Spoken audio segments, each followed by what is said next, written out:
Okay, so from last week, your last section. Okay, so note you have Ahab, and I'm kind of going through the headings in my notes, and then I'm just going to kind of talk about them, just the things that I think are important going forward.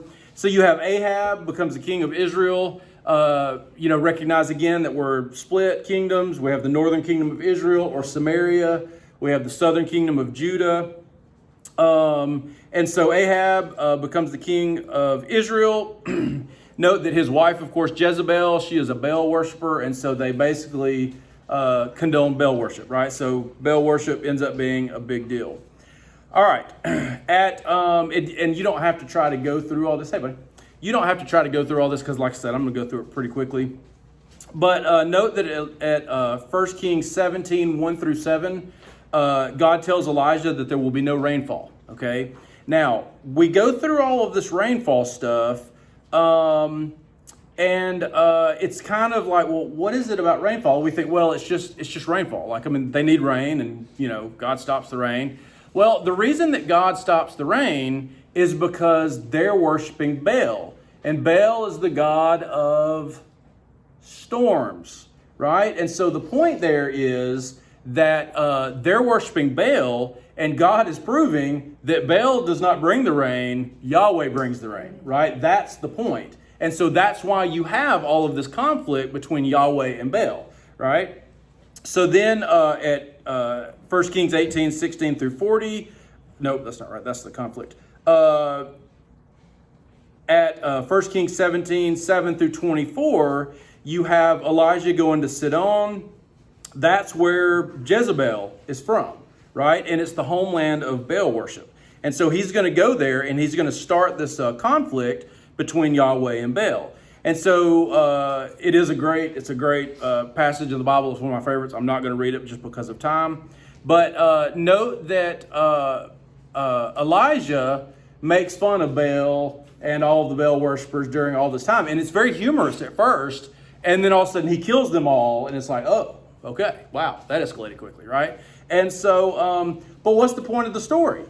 The point of the story is that we're going to prove that Baal can't do anything, right? He can't bring the fire. And so when Elijah has them pour all the water and everything on it, the whole point, and the way he does it, he draws them in, he says, everybody come closer, and they all come in. He's orchestrating this huge event to get them like reeled in. And then he proves that Baal can't do anything, and then Yahweh brings the fire after all the sacrifice and everything has had water and everything dumped all over it.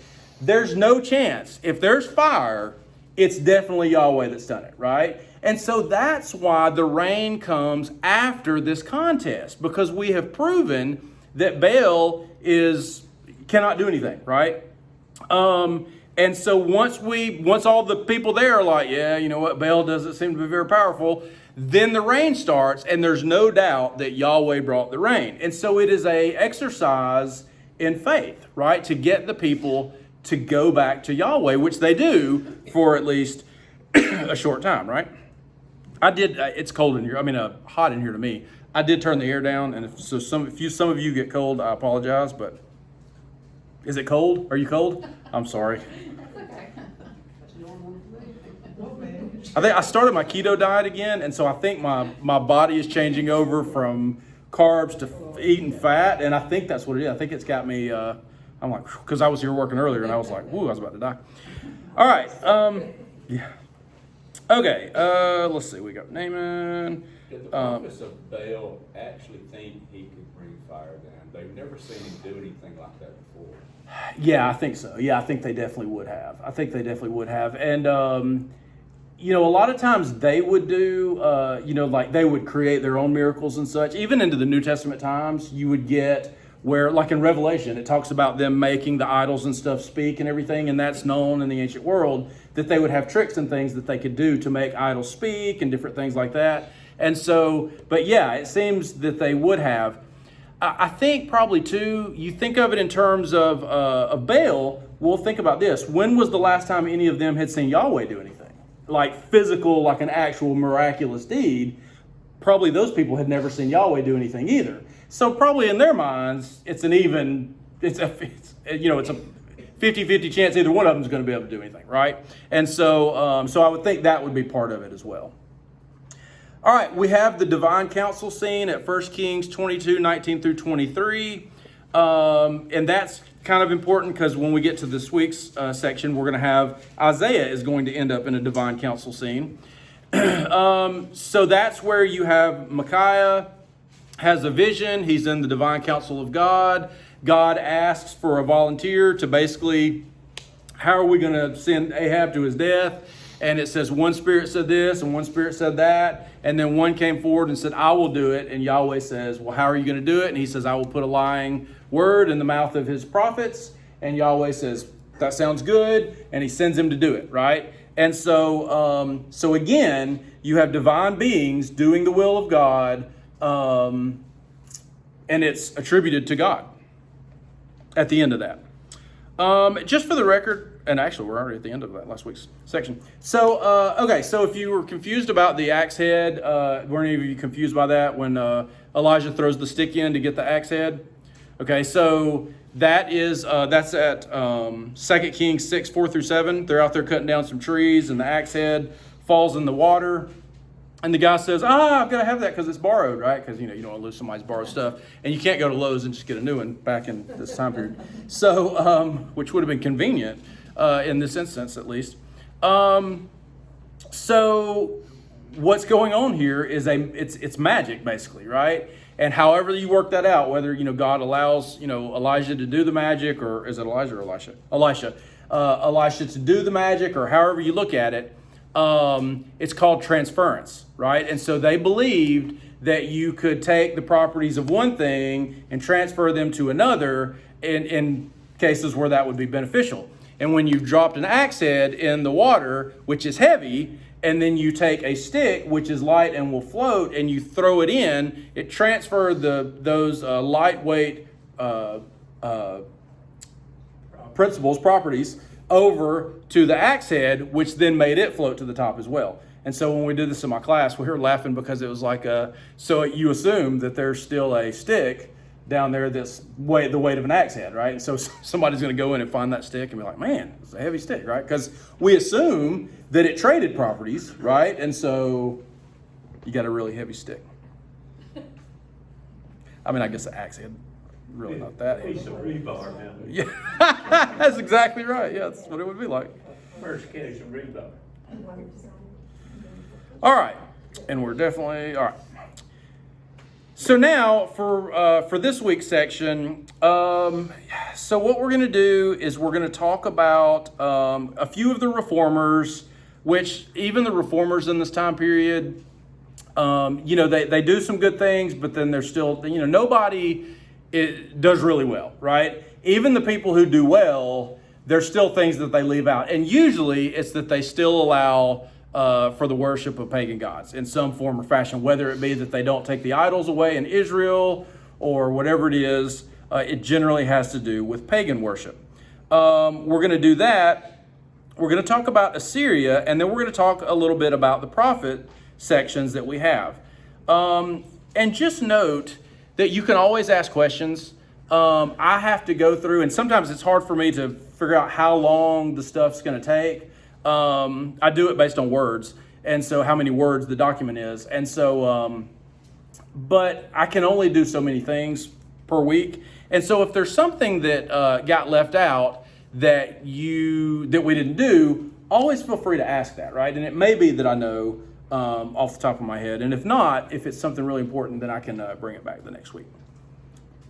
So, reformers, first of all, by the time we get here, we're in about 800s to 700s, right? Because, of course, we're BC. So we're going, let's say we're going from 850 to like 760, right? In that area, BC. And so you have Jehu, who's the king of Israel in the late 800s. And note that he does have several reforms, and most of those have to do with killing people. But it's like a cancer, right? If you don't take out everything, that's the way it's looked at in the Old Testament. If you don't take out everything, then it's just going to continue, which it still continues anyway. But that's the way they look at it. And so note that Jehu, he kills Ahaziah, the king of Judah. He kills Jezebel, which is one of the more satisfying deaths in the Old Testament. Note that she is thrown out of the window, she is trampled by horses, and then her body is eaten by dogs, right? So that shows what Yahweh thinks about Jezebel.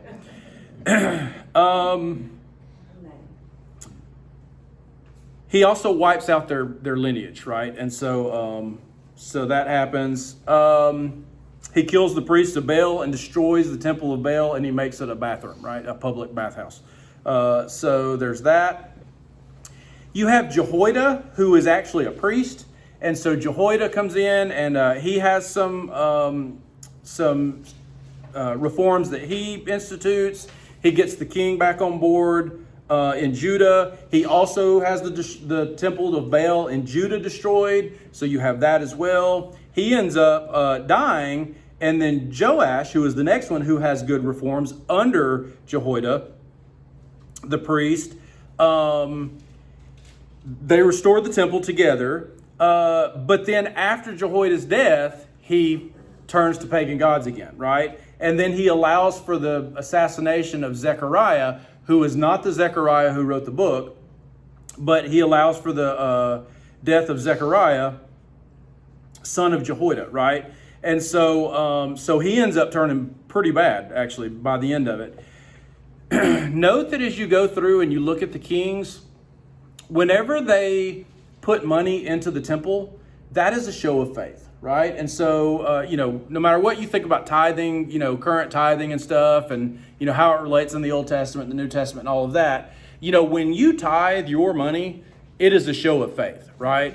Because you're not going to give money to something that you don't believe in, right? If you don't see any benefit in it, and I don't mean that you tithe in order to get benefit for yourself, but you tithe, assuming you tithe to make sure that other people are taken care of, that the church continues its ministries, that people who are on missions, they're able to do their things, we can build buildings. So all of those things you all see as a benefit, right? If you didn't actually believe in God, you would not see those things as a benefit. You'd be like, well, they're just doing they're just wasting money, right? They're just throwing money because there's no God, right? If that's the way you actually believed. And so it is a show of faith to give money. And so when you look in these Old Testament kings and the kings who give money to the temple, part of that is to show that they have faith that that's doing something. And in other words, it's a benefit. They have to believe in Yahweh in order to give that money to the temple. Note too, the opposite. When you have the kings who take money out of the temple, usually to give to a foreign king to protect them, that's a big bad thing.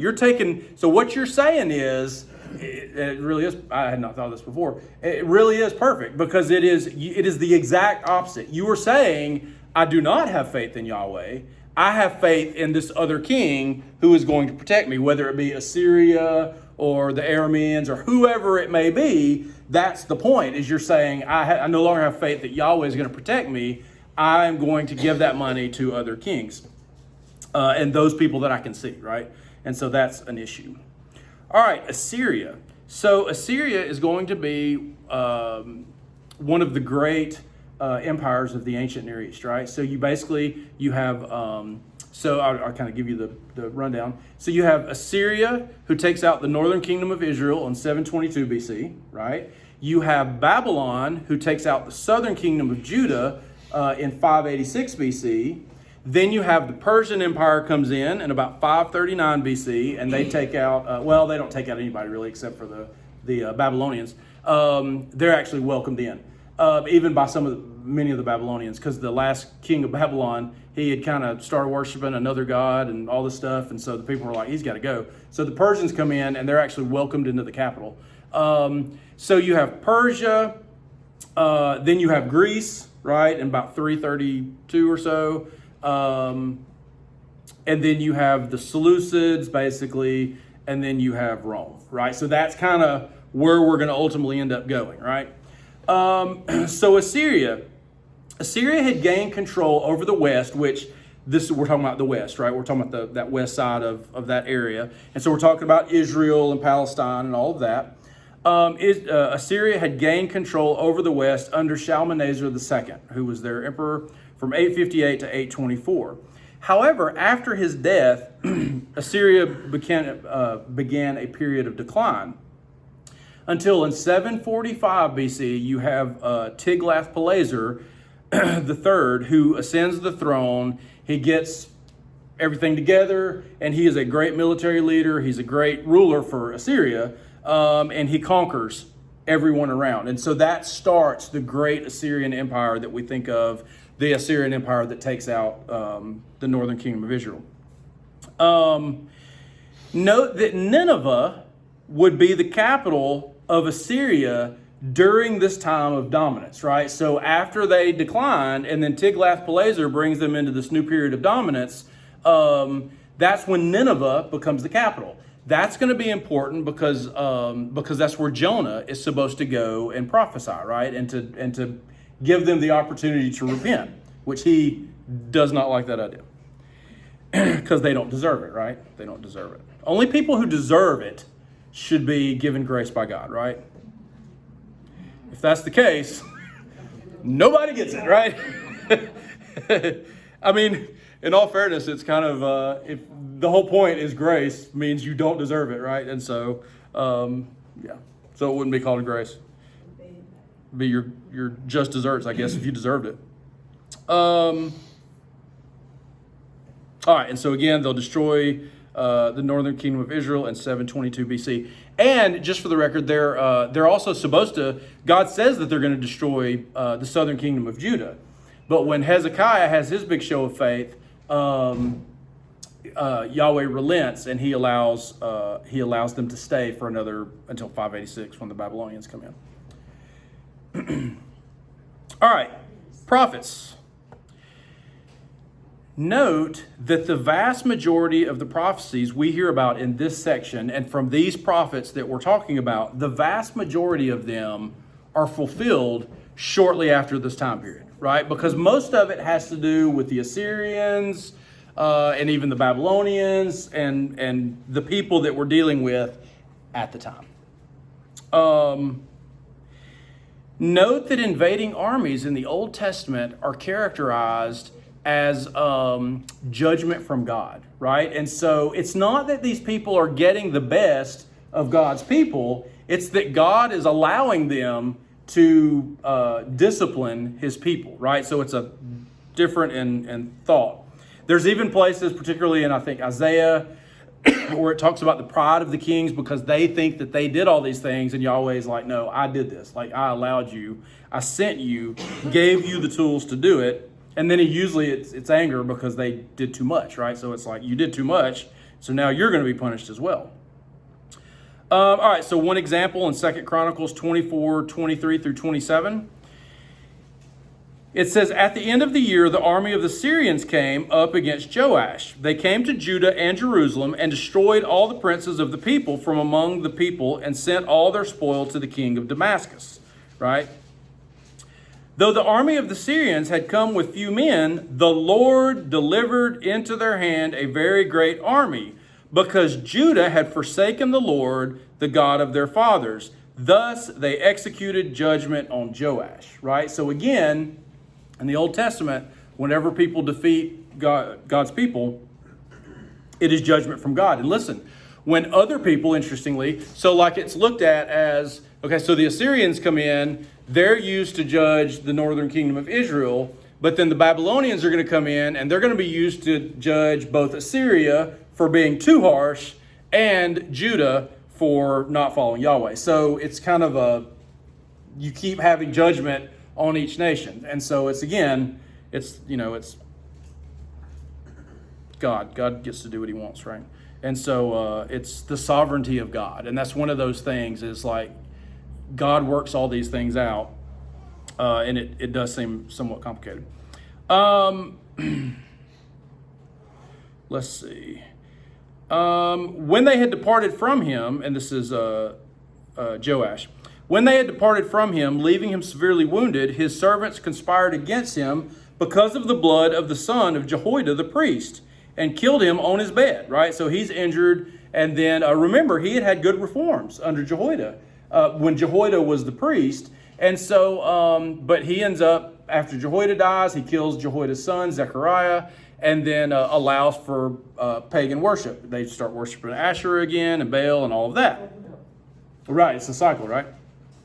And so that's why he's now assassinated. They kill him in his bed. So he died, and they buried him in the city of David, but they did not bury him in the tombs of the kings, right? So that's a slight to him for being a bad king. Note that it gives the names, interestingly enough, right? So it says those who conspired against him were Zabad, the son of Shimeath, the Ammonite, and Jehozabad, the son of Shimrith, the Moabite. Accounts of his sons and of the many oracles against him and of the rebuilding of the house of God are written in the story of the book of Kings, and Amaziah, his son, reigned in his place. And remember, whenever we have all of these different parts about, these different books, of course, we don't have those books. It's not like those are some of the other books that we have, like Chronicles or something, or Kings, that, it's just called something different. We actually don't have those sources.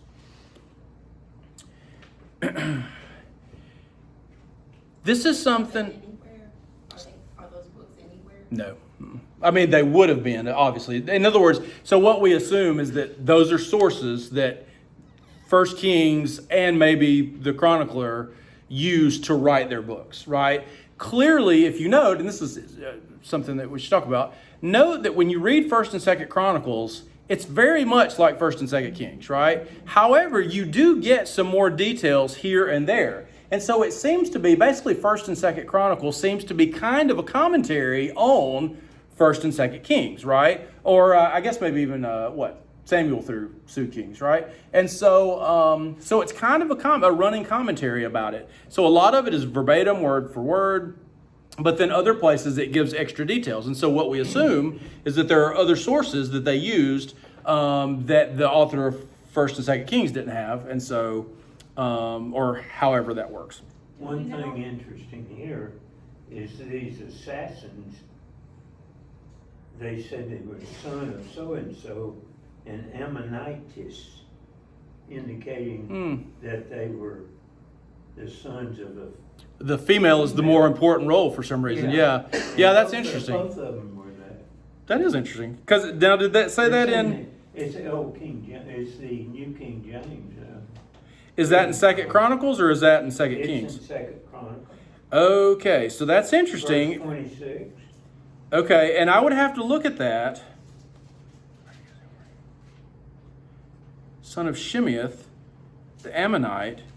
Interesting. Ammonitis here. Yeah, so my guess would be that for whatever reason, they thought, the King James translators thought that Shimeath and Shimrith were feminine names. And so when they look at it, or maybe there's feminine verbs there, right? And so, because in Hebrew you have a lot in one word, right? So you'd have their names out separate, but you'd have the verb and the subject and everything all in one word. So it may be that for whatever reason, they translated that as feminine stuff, right, grammatically, but not here in the ESV. And I don't mean to slight the King James, but I would trust the modern translations more. A, because that's more logical, but B, because they have more text and stuff to look at, like the Dead Sea Scrolls and such, right? That is interesting. Why he assassinated the priest's son? Yeah, so it says that basically the people from the city came to him and basically encouraged him to worship Baal and Asherah and such. And so then, so I'm sure that Zechariah, this prophet, or the son of the prophet, I assume he's a prophet, I'm sure he was probably unhappy about that, and he's probably, letting him know. And so, and I think the others actually killed Zechariah, but he's the king, and so he didn't seem to, be too upset about it. How did you feel like you're reading modern day paper? Yeah, I know, right? Yeah. All right, so this is something very, very important, and this will help you in translating complicated passages, right? So when you read the prophets, including Revelation, which has a ton, you see a lot of hyperbole, right? So you see a lot of language that's talking about like for instance, which we haven't gotten to it yet, but Joel, right? He uses this language of locusts coming in, right? But then they're like horses and such, which of course Revelation reuses that same imagery in chapter 9 of Revelation, which in that case, it's the Parthians. And so how do you know it's the Parthians? Or how do I know or even believe that it's not really demonic locusts? Why do I not know, or why do I not believe that? Like, why don't I just read the text literally, right? It's just demonic locusts. Because when you read Joel, and it has the same types of demonic locusts coming in, we know that that prophecy is fulfilled in the coming of the Assyrians or the Babylonians. I don't remember which empire it is, but clearly it's talking about the empire coming and judging them, right? And so you look at that and you say, okay, these things are fulfilled, right? So we can look at the language used about those prophecies, see how they were literally fulfilled, and then we can interpret other passages. So we don't have to say like in Revelation, again, and obviously we're not in Revelation, but chapter 9 where it talks about the locusts and it says the sting is in their tail and all this stuff, and we'll talk about it when we get to Revelation. But that's clearly talking about the Parthians, who were the only people who could defeat the Romans. The point being, don't put your faith in Rome, because the Parthians could potentially defeat them. And then what do? Right? Put your faith in God, who's the only person who can't be, the only being who can't be defeated, or however you want to look at it. The only person worthy of putting your faith in. Well, they're all just destroyers, is what they all are. Right, yeah, sure. They're destroyed. Yes, but we clearly know that in Joel, they're human warriors, right? And so when we look at it later in Revelation, it seems clear that they're talking about human warriors as well. And so when you look at those things, and they've been fulfilled in these different empires that it keeps talking about, think about that. Think, okay, well, here it was described as this. Clearly it is this. Boom, right? So then it's like, mind blown, right? All right, Jonah. Now listen, I'm going to shortchange you a little bit on both Jonah and Amos. We're not going to do like sections of them. We're just going to talk about them a little bit, okay? So note that Jonah is being sent to Nineveh, which again was the capital of Assyria. And this is during the period of Assyrian decline, right, that he's going. So he's going before Assyria has its rise again, right? Israel is in a prosperous state at this point, right? This is from about 790 to 760 that Nineveh's happening.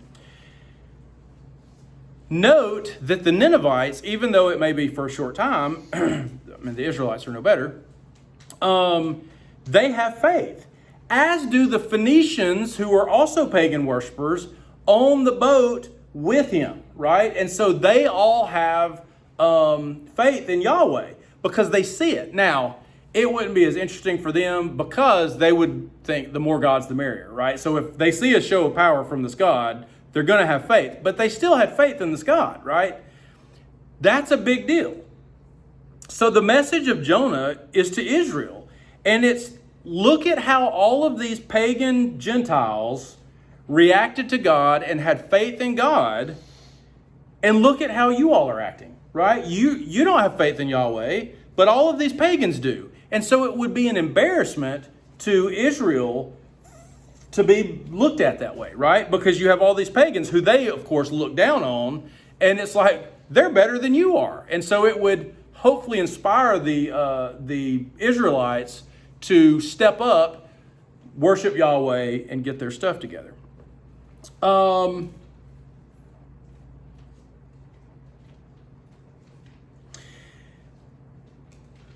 Yahweh is going to destroy Nineveh, right? That's what he's going to do. And so if God can stop that destruction of Nineveh, then he can clearly stop the destruction of his own people. So it's like, look at how the Ninevites thwarted destruction from Yahweh.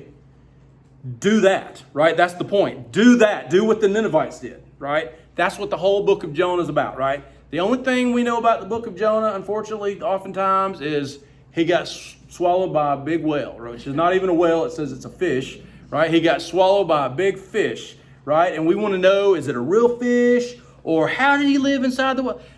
An ancient Israelite would laugh at you for even considering that being the important statements, right? It's all this other stuff that's important, right? So those are the important things. how it would look. But I will say this. For the record, the story is meant to be humorous. Like you're supposed to laugh at it. I mean, it is funny, right? So, all right. Amos, notice that Amos is also prophesying in Israel during the same time as Jonah, okay? So one of the big things here is the lead up in the woe oracles that you have against the nations in Amos 1:3 through 2:3. And that would have been exciting for Israel, right? To hear about how all the other nations are going to be judged by God, right? And so they're like, yes, finally, these people are going to get their just deserts. Then, icing on the cake, you get a woe oracle in 2:4 through 3:2 against Judah. And they're like, yes, we will have some of that as well. That's fantastic.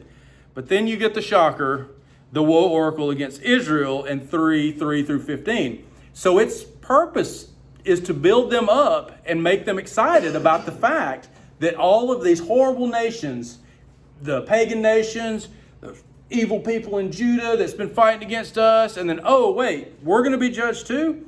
And it's to build them up so that it's a bigger fall when they realize they're also going to be judged. And again, it's to get them to turn.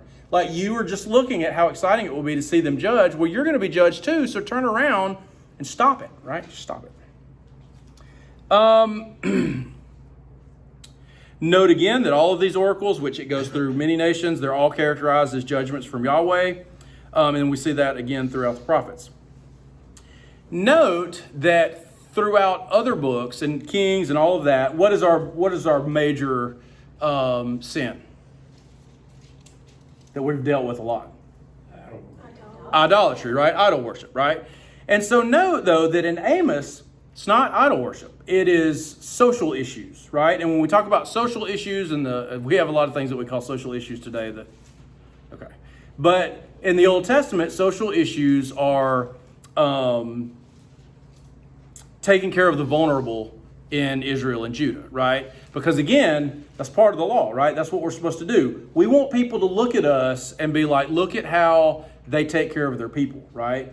And so what social issues did they deal with? Well, it would have been judicial corruption, right? So when poor people come in and they don't have money to defend themselves, then we just take advantage of them and go ahead and take the rest of the stuff that they have because, they should have gotten a lawyer, right? Or whatever.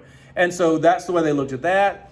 Widows, fatherless children, poor people, people like that, right? And they're not taking care of them. They're not taking care of their people. And so again, that's another major sin that they're involved in. So throughout the Old Testament, what are your major sins? Idolatry, social issues, and again, widows, fatherless, poor, those types of people. We should be taking care of all of those people. Okay, so then we get to Isaiah. And so what we're going to do on this, we're going to spend quite some time here on the most famous probably passage, the one passage that you probably definitely know. Note though first that you do have that in chapter 6, you have the call of Isaiah. And so basically he ends up in a divine council meeting, of God, right? He's there among God's divine council, all these divine beings. And interestingly, like in Kings, Yahweh asks for a volunteer, right? He says, all right, who will go and speak to the people, right? And Isaiah says, I'll do it, right? And then he, gets scared because he's, unclean tongue and all of that. But you have all of that, and then he, of course, is commissioned to go and do that. So now, what I wanted to look at, and to give you a somewhat different perspective on the Emmanuel prophecy, right? So this is going to be around Isaiah 7. It's basically Isaiah 7. Now, first of all, let me just go ahead and say, I know sometimes y'all probably get nervous and you're like, what is he about to say? This is not going to end with Jesus is not ultimately Emmanuel or anything like that, okay? So obviously, Matthew says all of that about Jesus, right? However, what do I always tell you? There are some times when there is a near fulfillment and a far fulfillment, right? So if we talk about the Emmanuel prophecy, if I just asked you and you could say, who am I talking about? Jesus, right? Do you have any idea of any other person that I could be talking about? Right? So there you have it. So what we're saying, and listen, everybody's like that, right? So nobody knows about the near fulfillment, right? Because that's not the important thing. The important thing is Jesus, right? That's the way we look at it. However, you're going to find that there's clearly a near fulfillment in Isaiah. It does not take away from the far fulfillment, right? But there is a near fulfillment, and that's what we're going to talk about. So note, King Rezin of Syria and King Pekah of Israel are going to attack Judah, right? So King Ahaz is afraid, and so Yahweh sends Isaiah to comfort him, right? And so, which is, comfort is, it's kind of maybe it's strained there a little bit, So it says at Isaiah 7:3, and the Lord said to Isaiah, go to meet Ahaz, you and Shear-jashub, your son, right? So we have one son of Isaiah, at the end of the conduit of the upper pool on the highway to Washer's Field. Note that Shear-jashub means a remnant will remain. And so his name is important because it tells Ahaz is a promise that Israel is not going to be wiped out completely, right? Which is comfort in that they're not going to be wiped out completely, but it's generally not comfort because it means that you might get wiped out, but everybody else is not going to get wiped out, forever at least, right? So that's the point of him taking his son, is that his name is a comfort in itself, right? So there's that. So then you get to 7, 4 through 9. And say to him, be careful, be quiet, do not fear, and do not let your heart be faint because of these two smoldering stumps of firebrands at the fierce anger of Rezin and Syria and the son of Remaliah. So again, we're just talking about Israel and Syria just above. Note that we are not talking about Assyria, we're talking about Syria, like the modern Syria, as far as the name is like the modern Syria. Because Syria with Ephraim and the son of Remaliah has devised evil against you, saying, let us go up against Judah and terrify it, and let us conquer it for ourselves, and set up the son of Tabeel as king in the midst of it. Thus says the Lord God, it shall not stand, and it shall not come to pass. So Syria and Israel are not going to defeat Judah. That's what Yahweh is telling Ahaz through the prophet Isaiah. That's the whole point of this whole meeting here. Okay? For the head of Syria is Damascus, and the head of Damascus is Rezin, and within 65 years Ephraim will be shattered from being a people. And the head of Ephraim is Samaria, and the head of Samaria is the son of Remaliah. If you are not firm in faith, you will not be firm at all. So note that all of this is really referring to the northern kingdom of Israel, as far as that, all of that aspect there. So then Yahweh is going to give Ahaz permission, again through Isaiah, to test him, right? So he says, listen, you can ask for any test you want. Make it as complicated as you want it to be. Remember Gideon, and he had the cloth or whatever, the wool or whatever it was, and he's like, okay, if it can be, wet on one side, and, the dew, there's no dew or whatever, and it's wet one day and it's not wet the other. And so then he's like, it happens, and then he's like, well, wait a minute, maybe that was just a by chance thing. So now can we have the opposite thing happen? And then God's like, okay. So he does that. He does the opposite thing. And then Gideon knows. He's like, okay, the test, both tests passed. So God does allow for testing sometimes. Ahaz refuses. He says no. And it seems to be from pride. He's like, no, I'm not doing that. I don't need God's help. Okay, well, you definitely need God's help. Remember that the point of a sign is to give him proof that Yahweh is going to stop Israel and Syria from defeating Judah. So then you get to Isaiah 7:14. And it says, therefore the Lord himself will give you a sign. So therefore you want to ask for a sign. So God is going to give you a sign. What is the sign going to tell me? That Israel and Syria are not going to defeat Judah. So it has to be something that's going to happen right now in the next 5 years or so, right?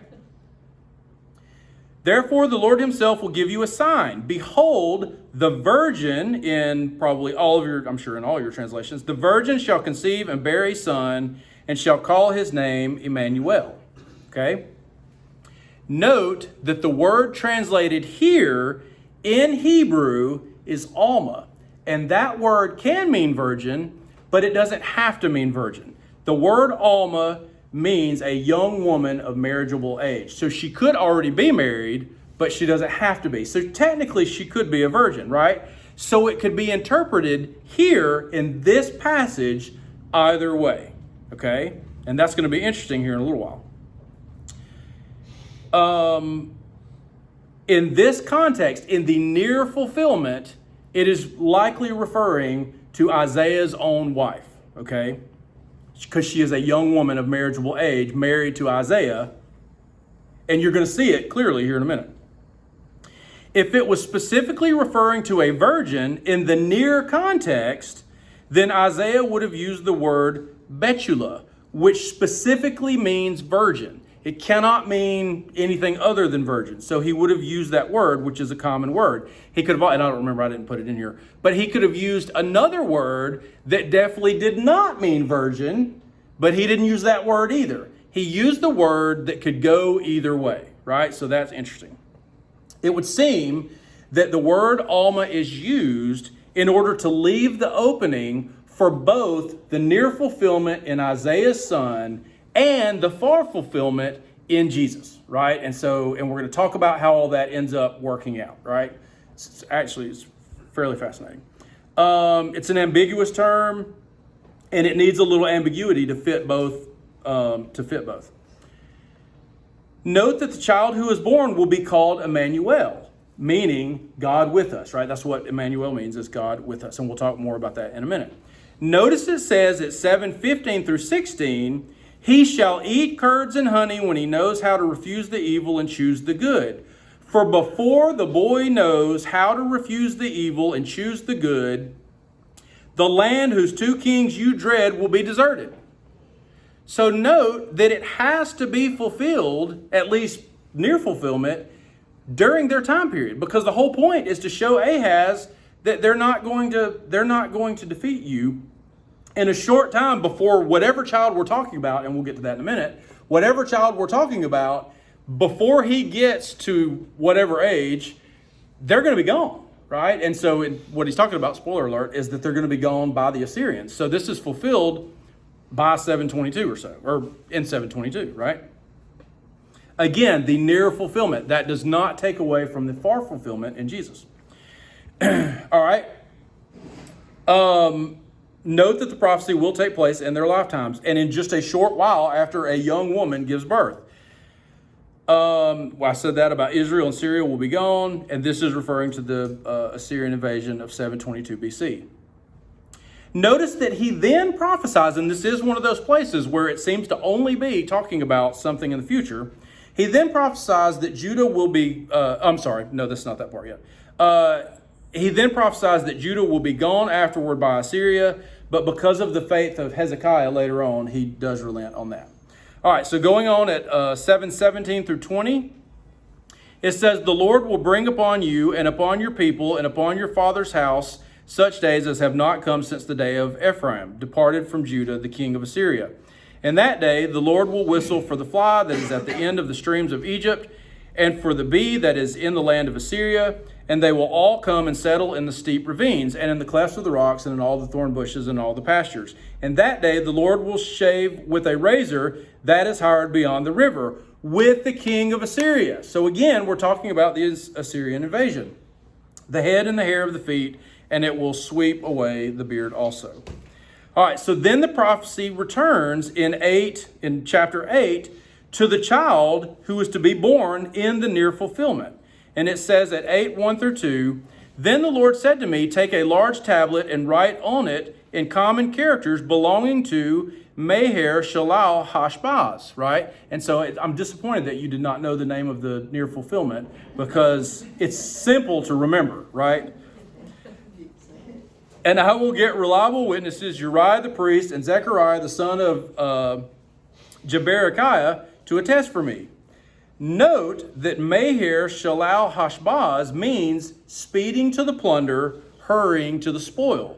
And so this is referring to the coming attack of Assyria on Syria and Israel, right? And so again, the name of the other child is important because it says, hey, that attack's going to come quickly. Note that the child is born to Isaiah's wife, and the prophecy is repeated during that or after that birth. At 3 and 4, it says, and I went to the prophetess, and she conceived and bore a son. Then the Lord said to me, call his name Maher-shalal-hash-baz, for before the boy knows how to cry, my father or my mother, the wealth of Damascus and the spoil of Samaria, Syria and Israel, will be carried away before the king of Syria. Right? So there's that. Okay, so that's the near fulfillment. And then it continues, right? And I actually won't do that. I was going to do 8, 5 through 10. It's just the prophecy against Judah by Assyria.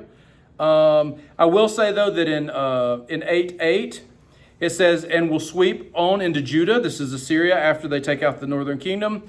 It will overflow and pass on, reaching even to the neck, and its outspread wings will fill the breadth of your land, O Emmanuel. God is with us, right? So note, in this instance, again, the Emmanuel prophecy is to point to God being with them in this situation. It is a message of hope for faithful people, but is a message of judgment for others. So God is with them, even though he's bringing in foreign nations to attack them, right? But he's saying, God's going to take care of this situation. If you'll do right, God will be there to protect you. If you do not do right, then God will be there to judge you through these pagan nations. And that's the point in the near fulfillment. Notice that Isaiah again reiterates these points in Isaiah 8:18. It says, behold, I and the children whom the Lord has given me are signs and portents in Israel from the Lord of hosts who dwells on Mount Zion. Right? So there's your near fulfillment. It is fulfilled in Isaiah's son, showing that Israel and Syria will not be the ones to take out the southern kingdom of Judah. It will be Assyria later on down the road. But then God relents later on and does not do that. Then, this is what I was saying earlier. Then Isaiah looks to the ultimate fulfillment when God will actually come down to be with his people as literally God with us. And this is the passage that does not have, or it does not seem, I will say this. There are some scholars who will say that this is fulfilled in like Hezekiah or somebody like that. But it does not fit. I mean, in other words, it clearly does not fit that, everything's happy-go-lucky after that point. Because Hezekiah ends up, after Hezekiah, then Judah is eventually taken out by the Babylonians. So this seems to only deal with the far fulfillment at Isaiah 9, 1 through 7. But there will be no gloom for her who is in anguish. In the former time he brought into contempt the land of Zebulun and the land of Naphtali. But in the latter time he has made glorious the way of the sea and the land beyond the Jordan, Galilee of the nations. The people who walked in darkness have seen a great light. Those who dwelt in the land of deep darkness, on them has light shone. You have multiplied the nation. You have increased its joy. They rejoice before you as with joy at the harvest, as they are glad when they divide the spoil. For the yoke of his burden and the staff for his shoulder and the rod of his oppressor you have broken as on the day of Midian. For every boot of the trampling warrior in battle, tumult, and every garment rolled in blood will be burned as fuel for the fire. For to us, at verse 6, a child is born. To us a son is given, and the government shall be upon his shoulders, and his name shall be called Wonderful Counselor, Mighty God, Everlasting Father, Prince of Peace. Of the increase of his government and of peace, there will be no end. And there's nobody else that fulfills that, right? On the throne of David and over his kingdom, to establish it and to uphold it with justice and with righteousness from this time forth and forevermore. The zeal of the Lord of hosts will do this. So it seems to be that Isaiah transitions over saying, listen, this comfort that I'm giving you that God is with you, probably to judge you, it's not always going to be like this. Eventually, this will all be fulfilled in a different way in the future. And then, of course, we get that.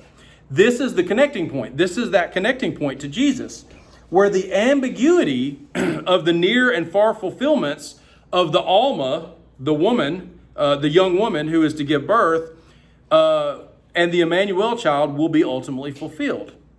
And this is where it gets interesting. So when the Septuagint is translated, remember the Septuagint is the Greek translation of the Old Testament, okay? So if you go to the Septuagint, which is the Bible of the New Testament authors, when you go to Isaiah 7:14, the translators use the word Parthenos, which only can mean virgin, right? So when they translated in the time right before Jesus, they translated that and they used the word that only means virgin. So when Matthew is writing his gospel, he is writing, of course, in Greek, which the Septuagint is his Bible and is in Greek. So he is clear that Mary was a virgin. And Jesus is the literal fulfillment of Isaiah's 7:14 passage. Again, it clearly has a near fulfillment, but Matthew is saying, hey, look, that ultimately is fulfilled in Jesus forever, right? So that like he's the ultimate fulfillment. And so at Matthew 1:23, it says, behold, the virgin shall conceive and bear a son, and they shall call his name Emmanuel, which means God with us. And so there you have its most literal fulfillment in Jesus. It doesn't take away, though, and that's the thing that I want you to understand. Clearly, most of you probably know about the Jesus, Emmanuel prophecy and all that, but we can't take away from its fulfillment that it had in its day if we want to fully understand what's going on as we read through our text. So there's that. All right. We still got a little time. So Elisha, that's 1 Kings, I think it's actually, no, that's not right. Let me find it. It's in 2 Kings 13, I'm trying to find the whole passage, 20, I think, through 24, maybe 23. Elisha brings a man back to life after he's already dead. Like, Elisha's dead, right? So that has an interesting interpretation. Like, this is one of those deals earlier where I was saying, like, if you'd asked me about why is that even in there? Well, it actually has a fairly interesting interpretation. So note that we, the reader, have expected the destruction and exile of Israel for quite some time, right? So at 1 Kings 14, 15 through 16, and I'm just going to read through it. You don't have to try to get there. It says, the Lord will strike Israel as a reed is shaken in the water, and root up Israel out of this good land that he gave to their fathers, and scatter them beyond the Euphrates, which is their exile, because they have made their Asherim provoking the Lord to anger.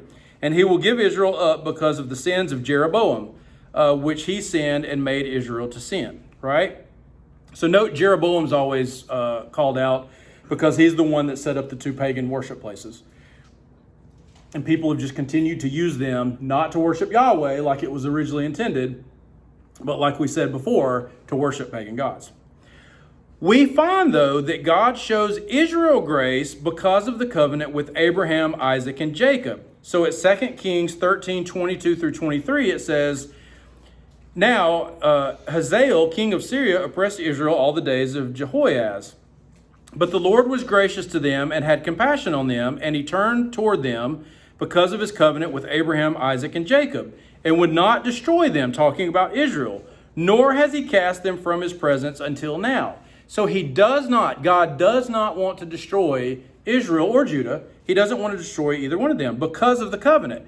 The covenant with Judah, it's described as the covenant with David. And then the covenant with Israel is described as the covenant with Abraham, right? Isaac and Jacob, but it's the covenant of Abraham. This is the same way that God has treated Judah, though sometimes we may think that the two nations are treated differently. We may think only Judah is important because that's where the Messiah comes from. But God says, no, these are all my people. They're all important, and I don't want to destroy any of them. 2 Kings 8:19 says, yet the Lord was not willing to destroy Judah for the sake of David, his servant, since he promised to give a lamp to him and his sons forever. So you see Yahweh's reluctance to destroy either one. The promise being made in 13:22 through 23 is that God does not want to cast out Israel because of the covenant. Note that the men in 13:21 do not want to throw the dead man in the grave. throw and cast in those two verses are the same word in Hebrew, right? So they're both. So you've got Yahweh not wanting to cast Israel out, and you've got these people who certainly don't want to cast their buddy out, but when is it the Moabites, I think? When they come out to get them, they have to throw their buddy in a grave, right? And so neither one wants to do that. So at 2 Kings 13, 20 through 22, it says, "So Elisha died, and they buried him. Now bands of Moabites used to invade the land in the spring of the year. And as a man was being buried, behold, a marauding band was seen, and the man was thrown into the grave of Elisha. And as soon as the man touched the bones of Elisha, he revived and stood up on his feet." Right? So that would have been shocking, right? Did you see that? It was somewhere in South America, I think it was. The lady knocked. She was knocking on the casket. Yeah. Now Hazael, king of Syria, oppressed Israel all the days of Jehoias. So note that just as the man was thrown or cast out against the caster's wishes, those people who were trying to bury him, Israel will be cast out against Yahweh's desires, right? He doesn't want to do that. So following this, just as the man was resurrected, so will Israel be resurrected eventually after this. And so it is a promise that just as this man, the way the story is written, just as this man was resurrected after being cast out into this grave without a proper burial, well, Israel is also going to be resurrected after being cast out by God to the pagan nations, right? Note that Elisha was Israel's protector and he has died, right? As Yahweh was protecting Israel, but he is about to allow them to be exiled, right? And so that's the whole point of Elisha bringing this guy back to life, is it is a promise that even though Israel is going to be cast out, they will be brought back. It is a message of hope. All right, and then very quickly, I skipped this before, and I don't know how I did this because this is a fun passage. 2 Kings 2, 19 through 25, and the bear attack on children, right? So note that this is during the transition between Elijah and Elisha, okay? And so you have the prophet of God who's taken up, and we talked a little bit about that earlier. Note that it's interesting because it doesn't seem that it's the throne chariot of God, right, that comes down, but it seems to only separate them. It seems that Elijah is just taken up, not actually in the throne chariot. I always thought of it in terms of he got to ride in God's throne chariot, but it seems like he's just taken up. Note that the only other person, whoever is just taken up, is Enoch. All right. Note that this passage shows that Elisha is a true prophet of Yahweh, as he is able to curse these children who are making fun of him because he is bald, right? So that seems a little harsh, but note that Bethel is the focal point for Israel's apostasy. And so they do not respect Yahweh. And obviously these children have no respect for Yahweh either. The story here shows that disrespect against God's prophet is disrespect against God himself. And so if you disrespect the prophet, if you don't hold the prophet in high regard, then that's an issue, and God does not take kindly to it. The children are obviously products of their environment. This is somewhat also foreshadowing the fact that